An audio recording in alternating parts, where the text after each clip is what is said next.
Hi, everybody, and welcome to this week's Writers Chat. And this is where we like to gather together as writers, talk about writing, all things writing for writers and by writers. So really welcome to our people in the chat, and welcome for those of you that take the time to watch the replay. We're so glad you're with us. It's such a neat, supportive, encouraging community.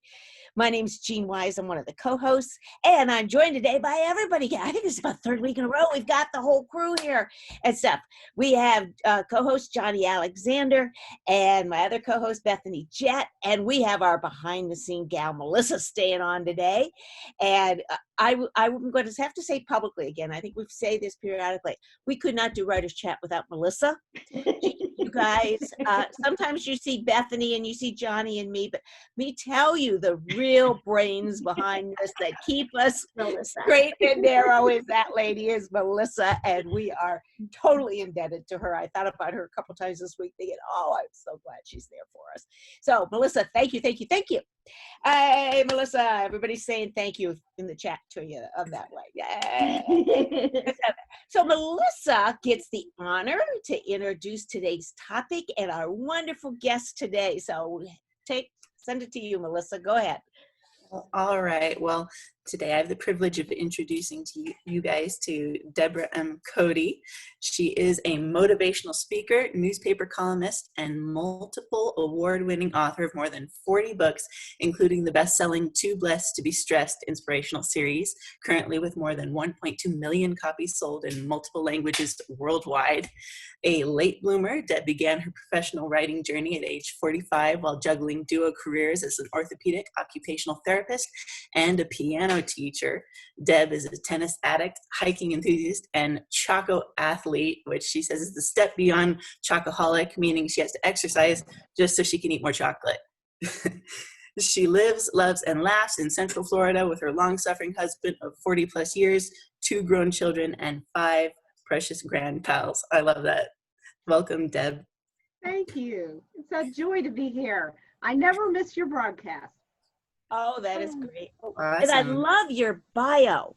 I mean, just think as writers what we can learn from a bio like that. I mean, it's a fun bio, but yet it really, you can hear you are a writer, Congrats on a great bio. Well, thank you. And I think the topic, what's the actual name of our topic today, Melissa, is Never Too Late to Break into Publishing. Deborah has a really unique story to share about that. We're looking forward to hearing it. Mm-hmm. Talk to us about that, Deborah. Well, I was late to the party. As I mentioned in the bio, I have been a career occupational therapist for 36 years, and I taught piano for going on 30 now. I'm still teaching today, but back in the day, about 2002, I was sitting in a dentist's office, and my youngest chick was about to fly the coop, and there was a hole. There was something missing, and I sat there in that dentist's office, and I was praying about it. Lord, show me what I'm supposed to do. There's something I'm supposed to do.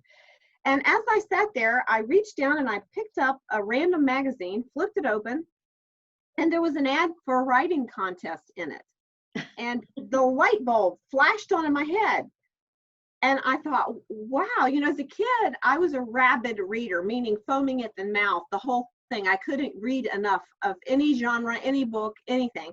I devoured them. And that kind of planted in me a seed to maybe one day I might like to write something. And then I discovered Christie by Catherine Marshall when I was a teenager. You remember that book? Mm-hmm. Oh, yeah. Well, it changed my life. It totally changed my faith.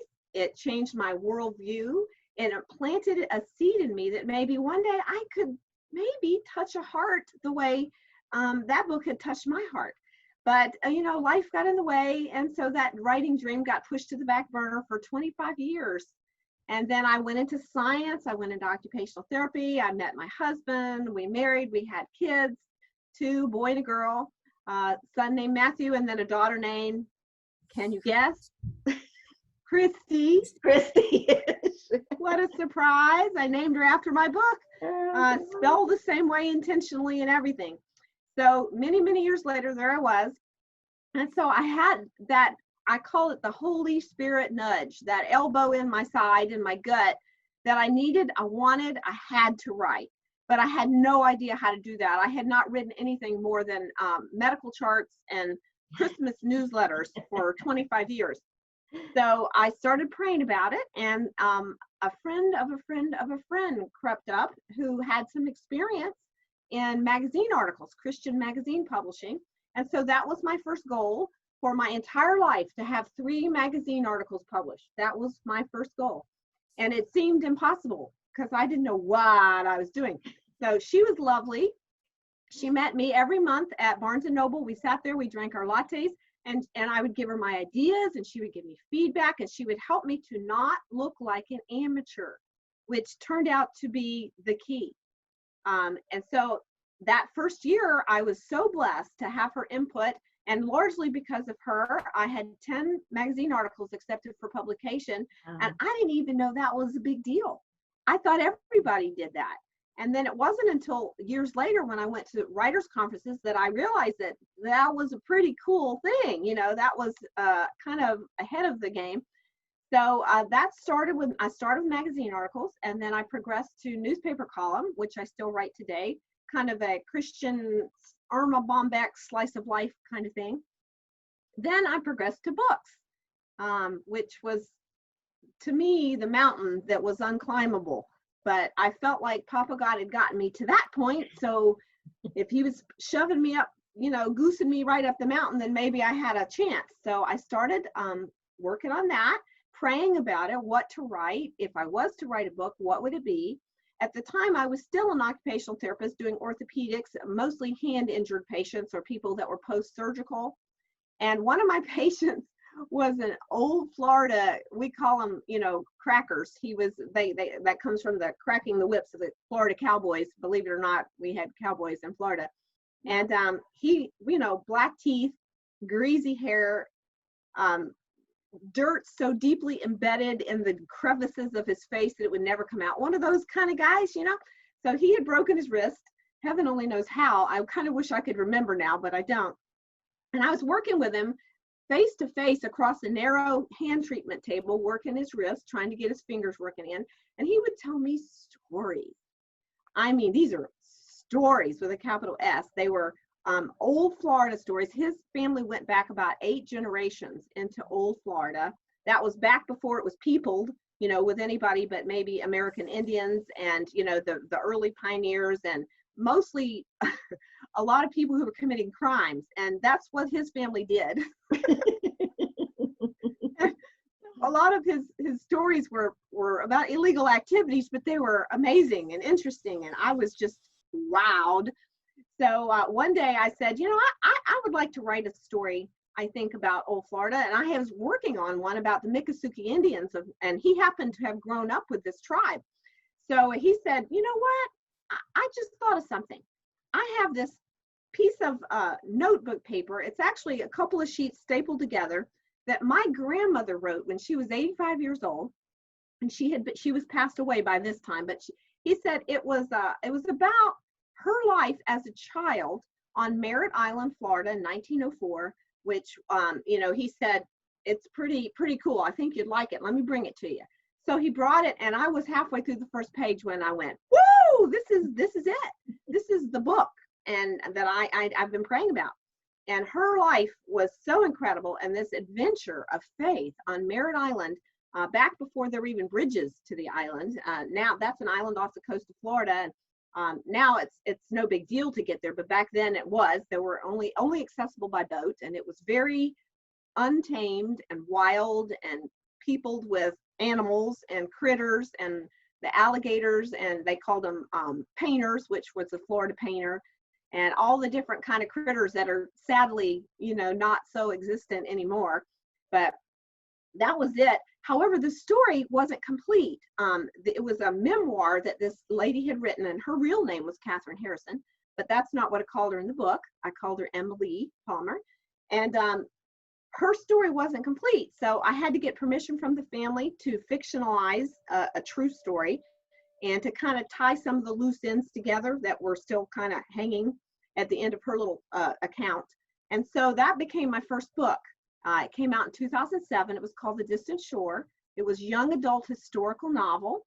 And it did and well enough that I was able to do a second novel, and then a third book, which was my third book was a combination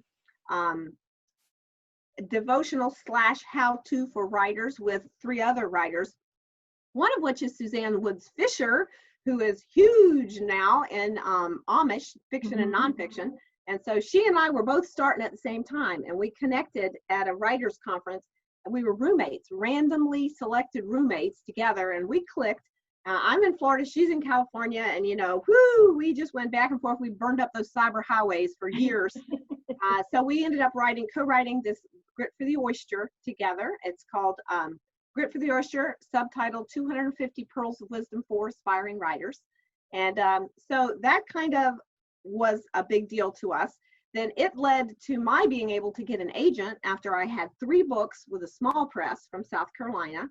And then he was able to open up the doors to the bigger and, publishing companies, the a little bit better, everything. And so, and so that kind of led to me writing eventually. Am I talking too much? Do I need to shut up?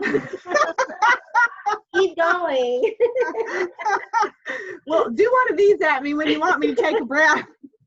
I get excited about my story because it's my story, and if I can do this, you can too. I mean, anyone can do this, and that's why I get so excited when I speak to groups of aspiring writers. You can do this. Trust me. If I can, you can. Okay, so back to where I was when I took a slight breath. At that point, I had a couple of proposals ready that my agent had, coached me in getting for women's humor books, inspirational women's humor, which was a little different than what I had been doing. And so I was excited about that. I wasn't sure what to do with it. We proposed it to several different traditional presses, and it was turned down a couple of different times. And then one day, I was at a writing conference, and I went up to a table and I just kind of threw it out, and they said, this sounds very interesting. So that kind of went through the gamut of meetings and acquisitions, editorial meetings, blah, blah, blah, for about a year. And it just kind of wasn't getting anywhere. And then finally one day, I was approached. In fact, I have to tell you this story. I'm sorry. This is like, yeah, you can do this. You never know what Papa God's going to do. You just don't know. So I had been talking to them at this point for 5 months, back and forth, communicating about this book proposal. And then I was just floored one day to suddenly receive a standardized rejection notice with no explanation. What happened? And so I that night I had a sleepless night, praying, what should I do? What should I do? I don't know what to do. And I was galvanized to be proactive, which I highly recommend for aspiring writers who are like me, kind of stuck. So that next morning I emailed that editor a brief note thanking her for her time, polite, be polite, and all of her encouragement, and asking if she would be kind enough to share what had gone wrong and maybe even suggest some manuscript improvements for my pursuit of publication elsewhere. And, in your head, you're thinking, they're not going to answer me. They're so busy. These are editors, editors. But you know what? Within 10 minutes, she responded that the problem wasn't my writing. The problem was that they had 2 similar books already lined up, and they really couldn't add a third at that time. And so often that is the case, aspiring writers, just to give you a little encouragement. But that wasn't all. She said, you know what? Now that I'm talking to you, I have a project in mind that really would probably suit you very well with your kind of wacko sense of humor. And she said, well, she didn't say that, but that's what I got from the conversation. And she said, what about it? Would you be interested in looking into this project that I've got? And it was a compilation with the Women of Faith ladies. Oh my goodness. So I was able to get, in fact, I have that book somewhere. Here it is, Heavenly Humor for the Women's Soul. It was a compilation, and I was able to get in there with these really already incredibly beloved women and respected in the industry. And then that totally paved the way, stepping stone to my own eventual women's inspirational humor book, which was Too Blessed to Be Stressed. And since that time, the Too Blessed to Be Stressed has become a brand, and it's become a series, and there's over 40 books now in the series, and it just hit 1.3 million copies. So, you just never know what Papa God has in mind. Wow. That's amazing. Great. I'm sorry I talk so long. No, I love you're doing fine. Doing fine. I love it. And it's inspirational. We're seeing that in the chat. Yeah. A lot of people say they really, they hear a writer's story like that is always inspirational, and that not to give up. And it tells you again the story about writers' conferences, doesn't it? Yes.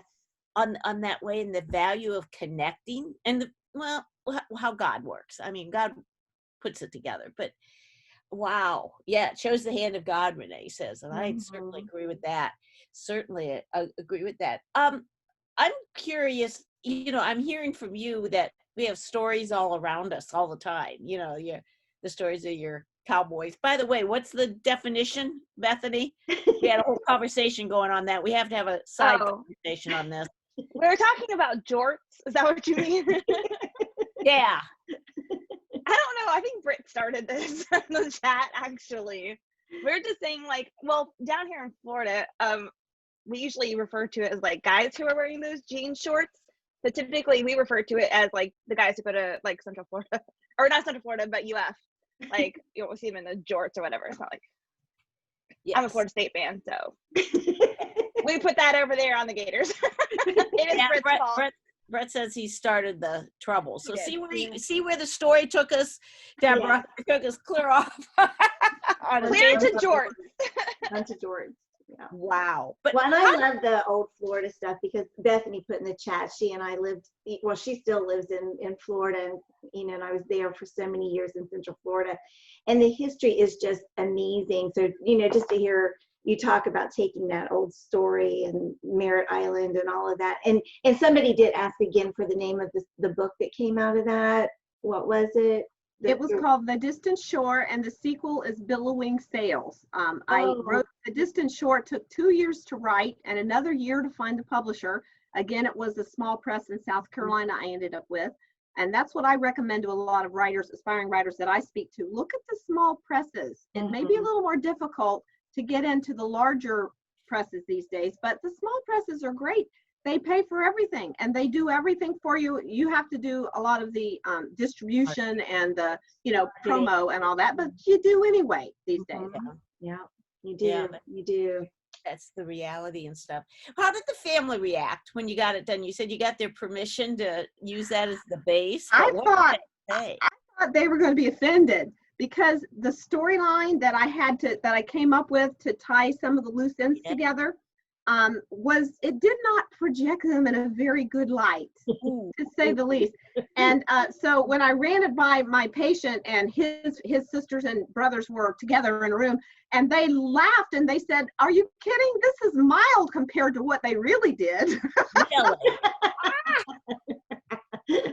It was a hard life in Florida, and lots of people just think of it, as the palm trees and the beaches and tourism and Disney and all this stuff. But you go back in that history, and I know we're not here to talk about the history of Florida, but I'm fascinated with it. I used to, read stuff on it all the time, and it was wild. I mean, it was like the Wild West, and there were cowboys, and there's still people that have ranches, and they work those ranches on horseback with dogs still to this day. I mean, it is just a fantastic. That's right. And the only difference from the Wild Wild West is they had alligators chasing them the whole time. That's right. Rounding up the cows.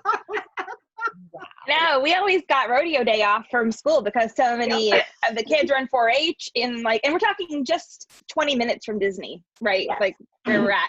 And still, it was so many of them are raising steer or pigs out in the manor where we were. We lived outside of that, but it's crazy. Yeah, I know. As soon as you started talking about that, I think of Erlo Bronson Memorial Highway going down through Kissimmee.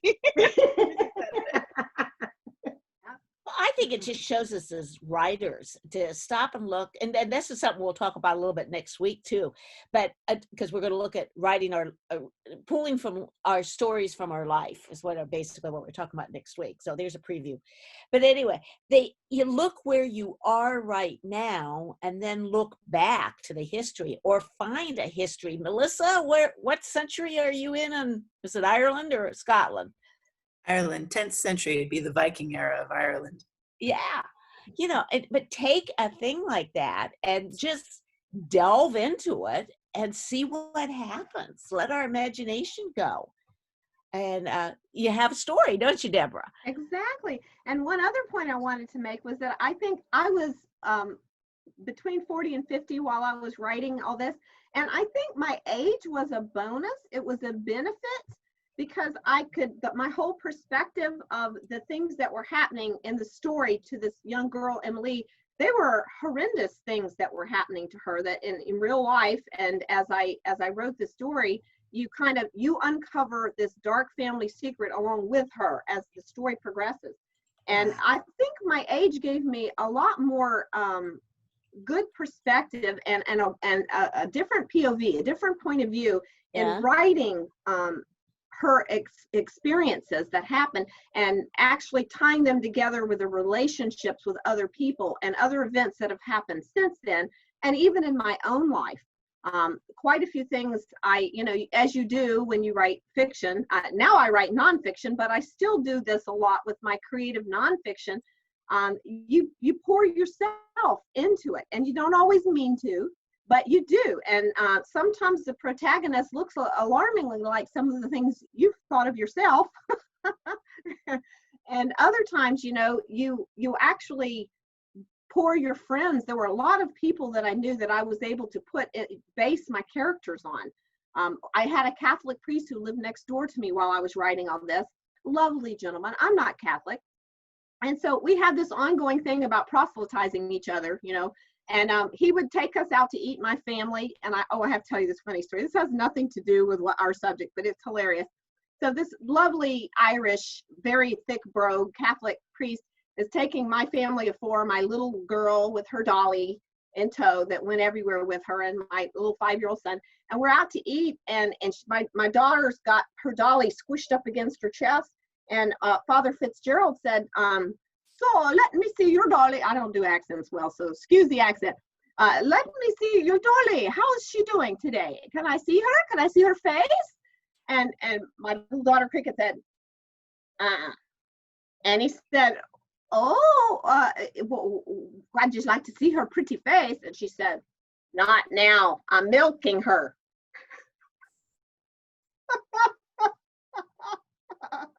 Oh, that is hysterical. And he didn't miss a beat.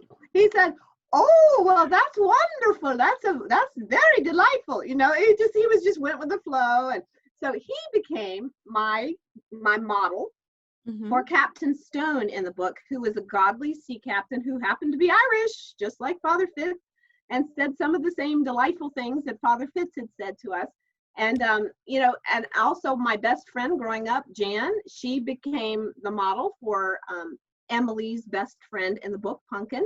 And so it's just so many different things you can do to bring characters in that you know them so well and you love them already. So if you love them, the reader's going to love them because your passion is there.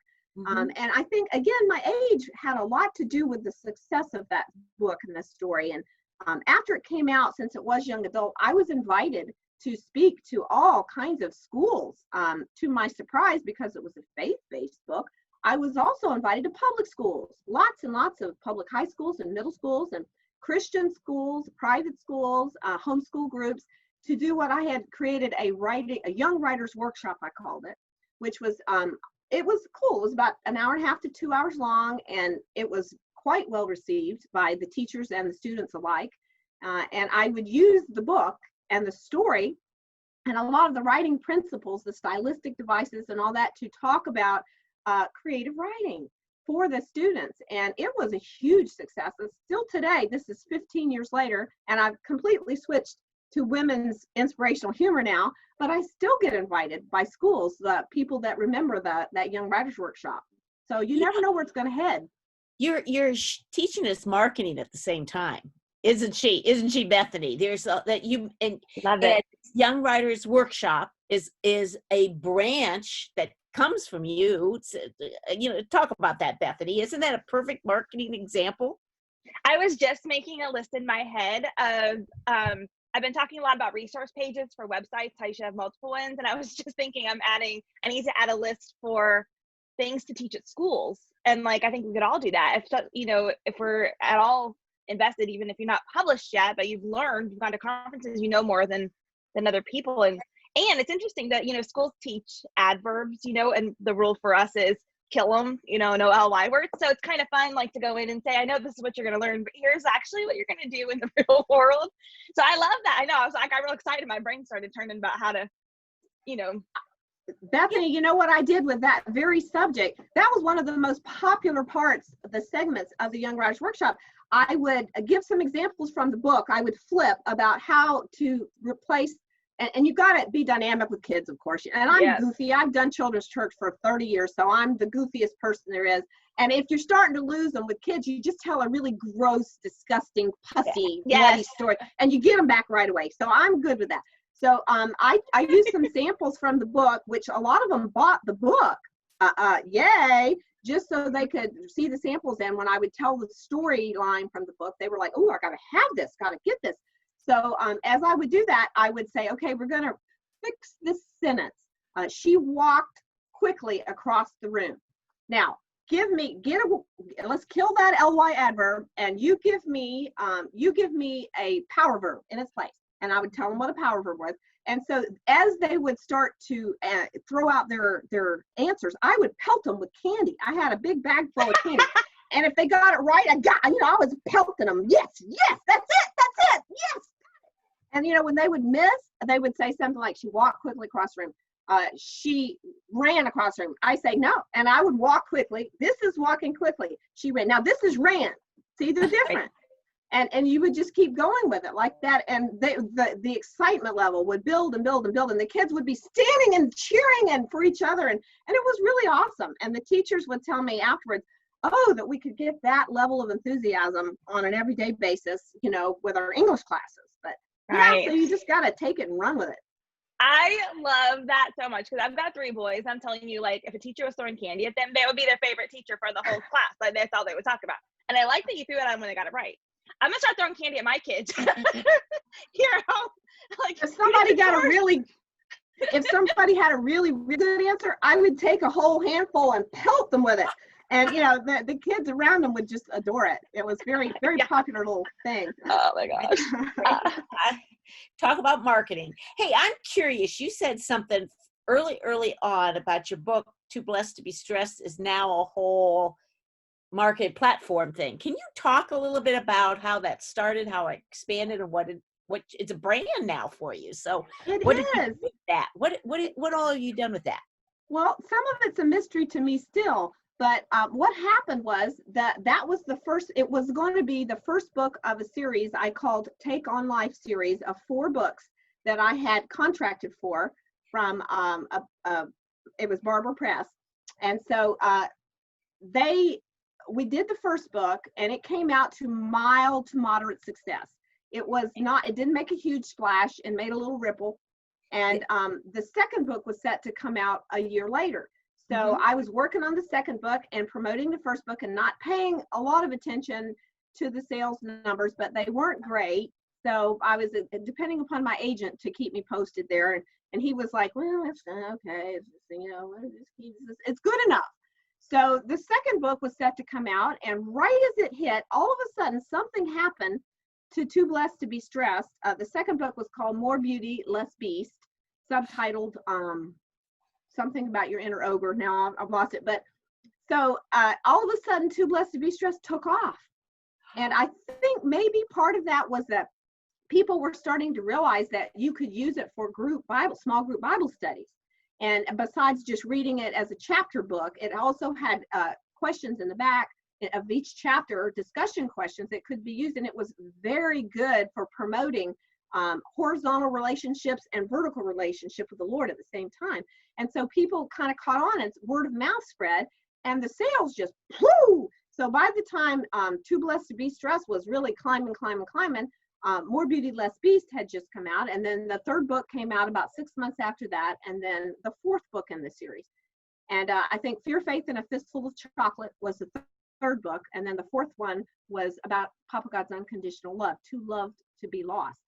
So that series of 4 had come out. And by the time the fourth one was out, which was about maybe 3 years later, Barbara went back and said, we're still riding the wave on Too Blessed to Be Stressed, so let's have some more books in that line.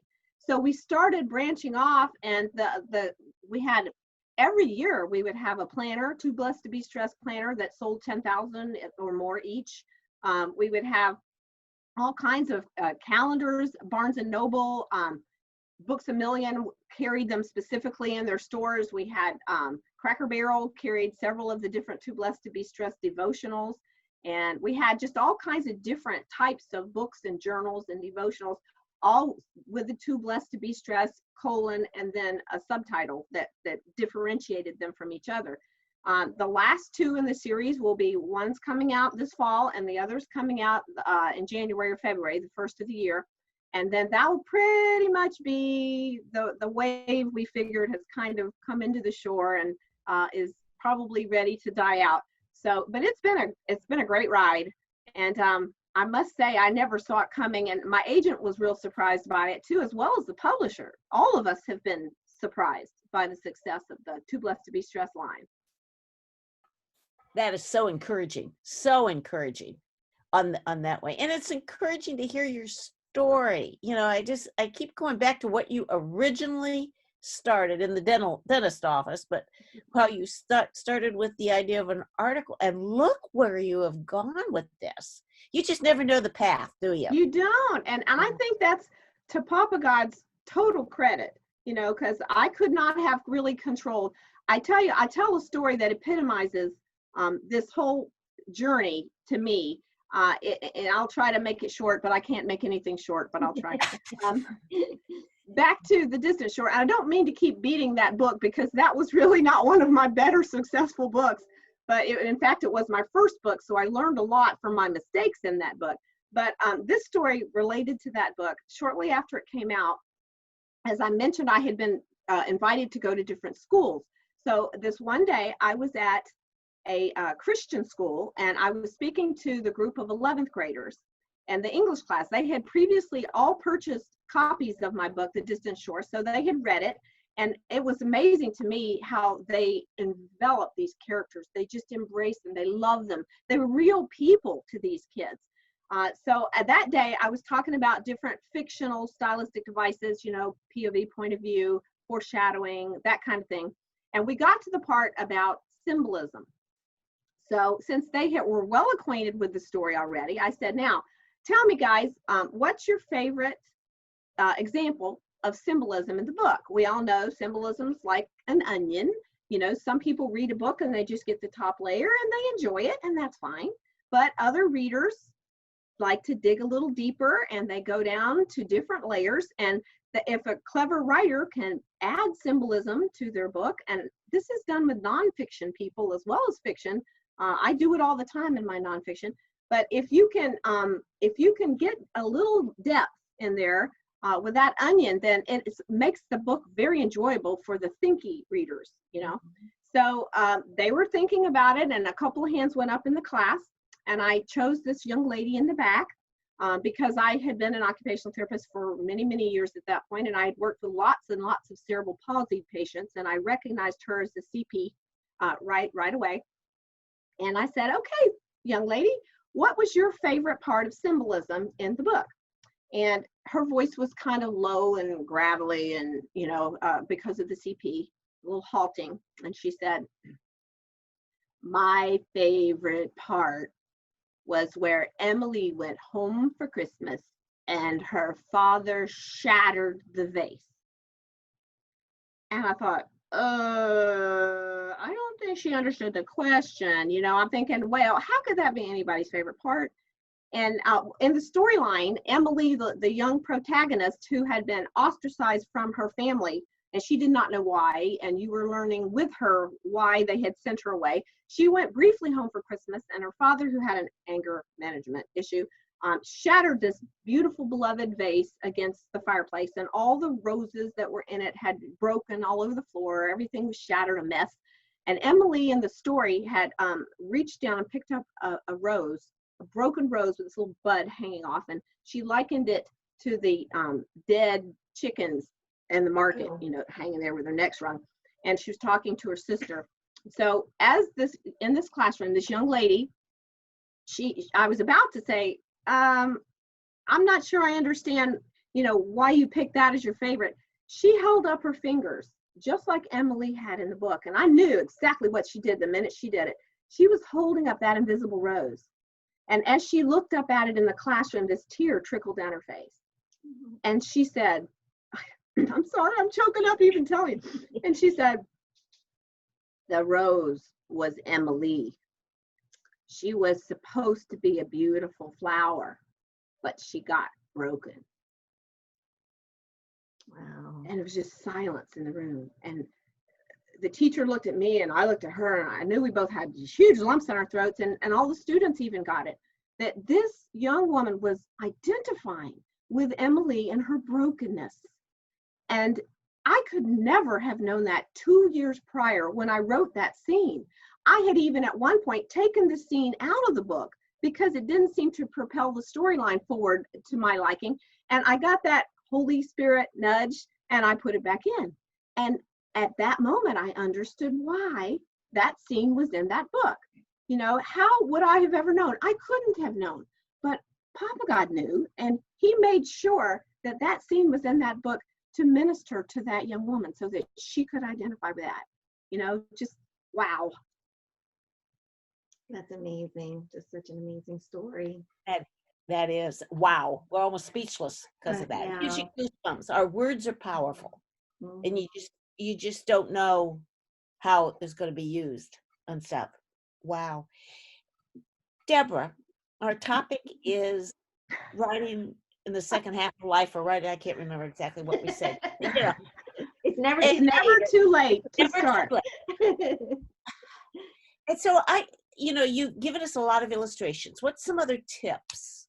What is something, I agree with you 100%. I don't want to neglect the power. I love it, Papa God and the Holy Spirit nudges it in this.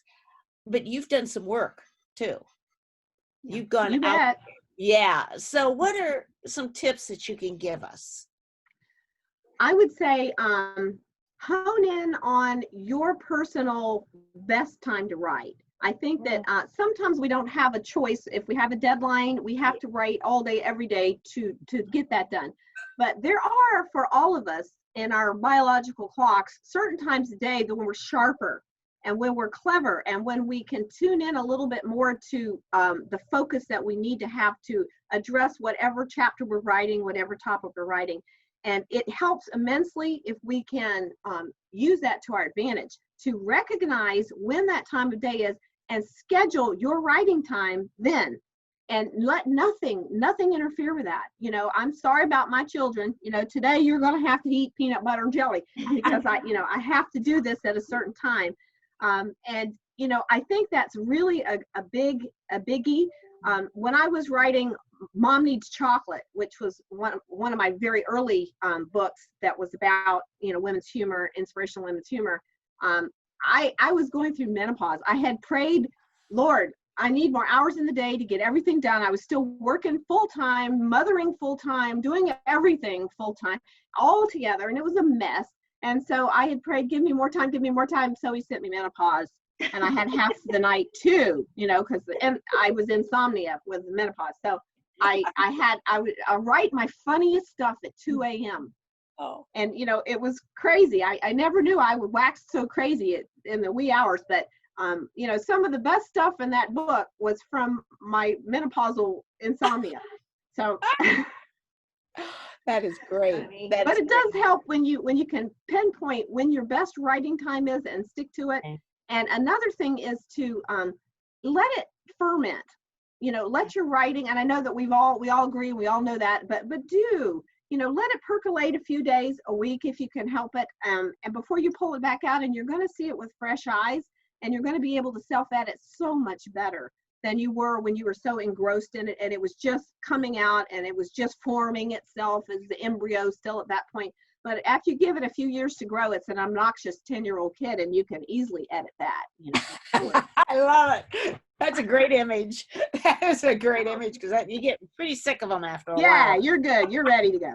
You're ready to let the baby go and let someone else handle it and chew it up. That is great. That is great. We're coming up to the last 15 minutes. Johnny and Bethany, you got any questions you want to throw out? Because I've been asking too many questions. You got something? No, you've been great. I was just thinking, and I'm just going to share a little quick anecdote. We were talking before we started recording that Jeannie and I both had met Deborah way back when at the Florida Christian Writers Conference, and it's so great to have her back again. And there have been times in my writing journey that I have wished that I would have told my younger self, you know, don't be so afraid and go for this, because I waited until I was approaching one of those milestone birthdays to finally say it's now or never. You know, if I'm either going to do this or it's never going to happen. And fortunately, once I got started, God did bless me, and my writing journey wasn't as long as some people's have. But so it's like, oh, if only I started 5 years earlier, 10 years earlier, how much further along I'd be. And yet, if that was the case, I may not be here right now with you all. Jeannie and I may never have met. You know, it's just like God has that plan. God has that plan. Yes.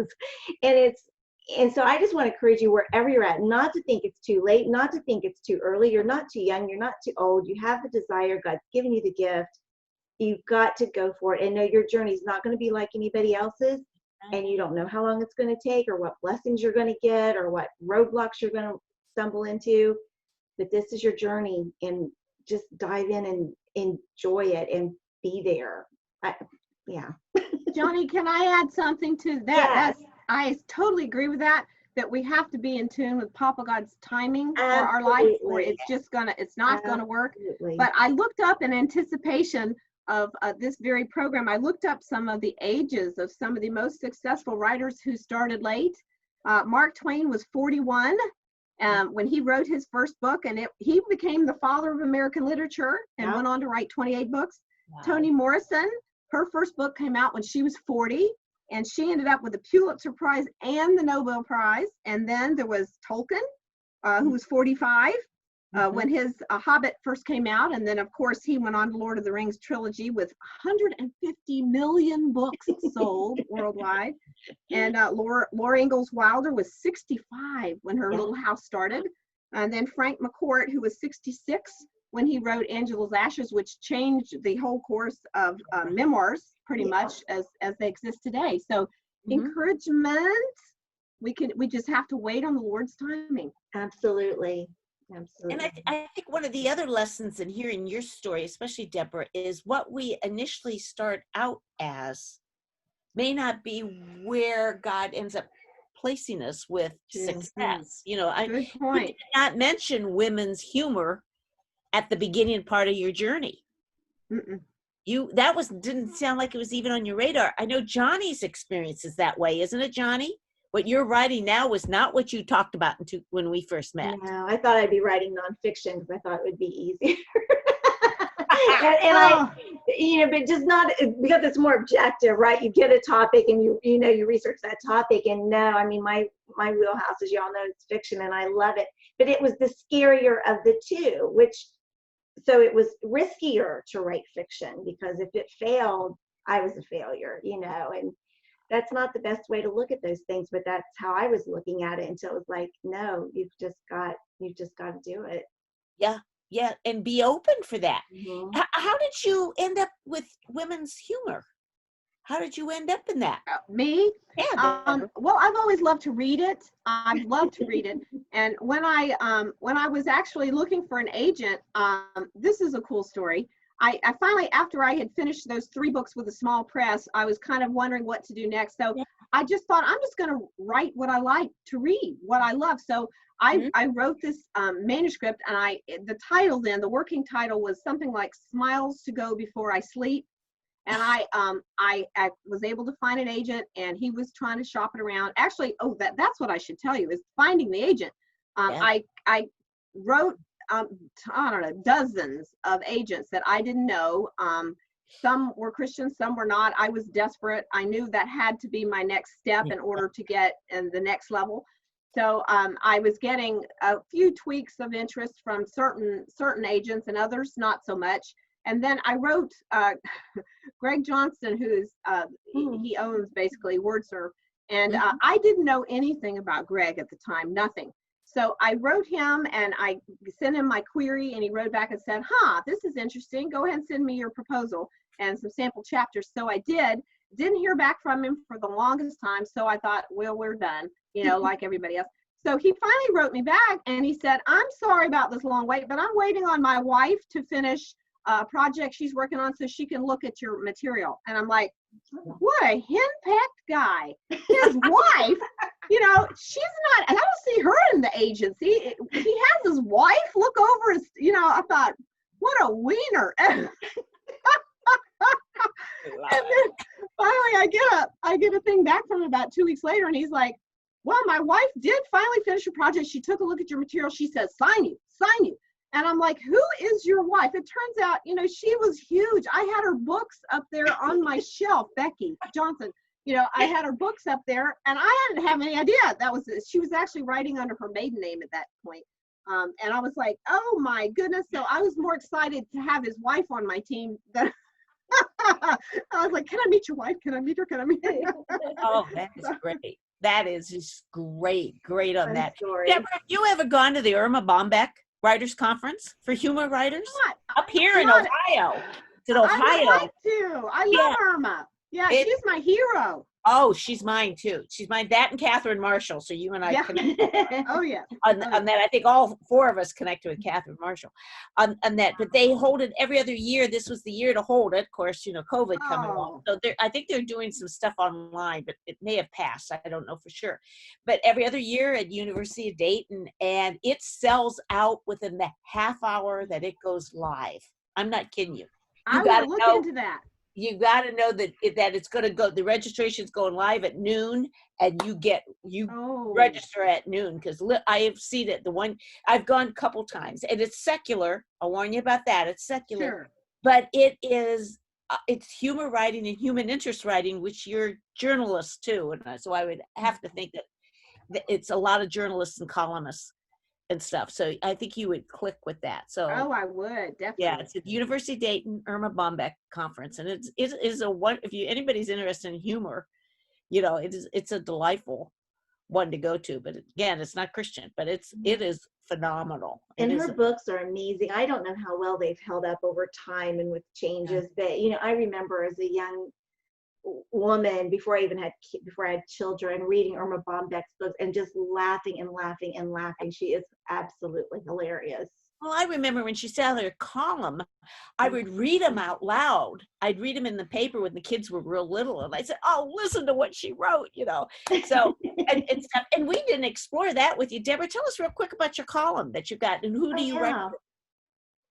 Well, I've been writing for a small Central Florida Christian magazine for, I guess maybe 15 years now, because that's about how long I've been writing in general. I started doing it a couple of years after I got into the magazine articles, and that established me as a writer there. And it's changed hands a few times. It's called Christian Voice. And I just love it. I've done it now for quite a while, so I'm it's funny to get recognized publicly, it's weird. I'll go, and the other day, well, it wasn't that long ago, I went into, I'm a tennis player, when I'm not sitting at the keyboard. I'm a tennis addict, actually. So I went into this little store, and this man was standing in line of the checkout, and he had the Christian Voice open, and there was my column. I call it Grace Notes, my Grace Notes column, and my picture there. And I was looking over his shoulder at it, and I just couldn't help myself. And I said, and I tapped him on the shoulder. I said, "That's me." And he looked at me, and I just walked off the tennis court. My hair's plastered down. I'm smelly. I'm disgusting. And he looks at me, and he looks at the picture where I'm all made up and pretty and happy. And he looks back at me and he said, "Nah." I love it. Oh, you got to be able to laugh at yourself, right? Yeah, that's for sure. How often does your column come out? Monthly, weekly? What is it? It's monthly. Monthly. It's online right now. Normally it's online, and they put them out they're free. They put them out in stores around. Yeah. But lately it hasn't been there. It's just been online. Yeah, you can find it. Great example of something marketing that gets you visible, that builds your readership, and Yes, on that way. And monthly is very doable. It's like a blog it is. Once a month. It is. They're like 350 words. So as you know, it's harder to write shorter. Yes. So I'm able to, and another point I'd like to make quickly is that a lot of times you can recycle your material. Oh, yeah. So I take material, I'll take a plug of a story or making some point from one of my books, and I have permission from my publisher to recycle that and tweak it and change it a bit. And then I can reuse that for my newspaper column and vice versa. Nice. Great tips. You have really inspired us today. Thank you. We'll invite those of you from the chat if you want to come on over and come on back in. If anybody's got a final question or a comment. Bethany, anything you want to add to this? She's given us some wonderful marketing ideas too, hasn't she?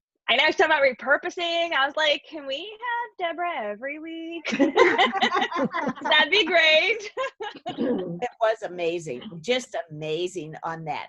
Anybody have last minute comments or questions? We got about 5 minutes left. Anybody want to add a comment or a question or bring something in, a point that we got here? Hi, Elaine. It's Elaine, and I said, Brandy, I hadn't seen you guys earlier. Hi there. Hi there. Well, I will just say that, Deborah, it is encouraging for me because I'm turning 70 in October, and I am writing my first children's book. And I have it just about done. I just have to, it's like going through the first rewrites. And it's not what I thought I would be doing at this point in time in my life. But, and I started school. I'm in the Institute of Children's Literature that I started this month as well. Oh, that's great. So some of my friends think I'm a little crazy. That's okay. Be Yes, crazy. and it is okay. And I'm grateful because, yeah, I know that it's God that's put me where I am. Absolutely. It's lifelong learning, isn't it? It is. Open. Continue to live as long as you can live. You know what I mean? Don't die before you actually die. Yeah, that's the way I put that. Yeah. Keep writing. You know, that's what I've heard. Yes. All that. Other comments anybody wants to say on that? Real quick, while we're still on the recording, next week we're going to talk about writing life stories. There you go. And it's a book I'm going to tell you what the book says. I'm going to feature a couple of the chapters, and there's some exercises in it. And Norma and Jan and Melissa have volunteered to kind of help with some of the discussion. So I may pick their brains a little bit on some of these exercises.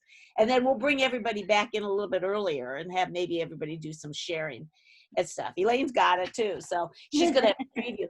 But, I was thinking about, and Deborah got me thinking, there's a chapter here on settings where you sit there and look at what is around you. And we talked about the history of the place and how that led you to the history of Florida, led you to a story, and so it's that kind of concept that, listen to your setting, think back at where you grew up, and which is what Bethany was saying about along Orlando and all that, where she kind of grew up and all that we've got stories all around us. So we just need to pay attention to them on that way. Anything else anybody's got for the good of the group today? There was a request earlier. Could we share your bio in our group so they can study it? A lot of people are very interested in learning from your bio, Deb. Oh, absolutely. Absolutely. I am so happy to try to help anyone I can with any of the little knowledge that I have gleaned. And people feel free to contact me through my website, deborahcoty.com. There's a contact page there, and I will get back to you. I'm very happy to share. Well, this has been delightful today, Deborah. Just delightful and encouraging and inspiring, and kind of a shot in the arm, I think, for all of us. Don't you think, everybody? On that way? Yeah. Thank you. Yeah, so I really appreciate you spending time with us and stuff. And we'll wrap up the recording. And what we do, Deborah, is we invite everybody to stay on. Those of you that didn't know, there's a Writers Chat party, Brett. There's a Writers Chat party for a few minutes when we get done here. Is there chocolate? There's your chocolate. Well, you have to bring it on that way. But well, thank you for joining us today, Deborah, and for all of you to be part of this and all that way. And we'll see you all next week. Bye, everybody.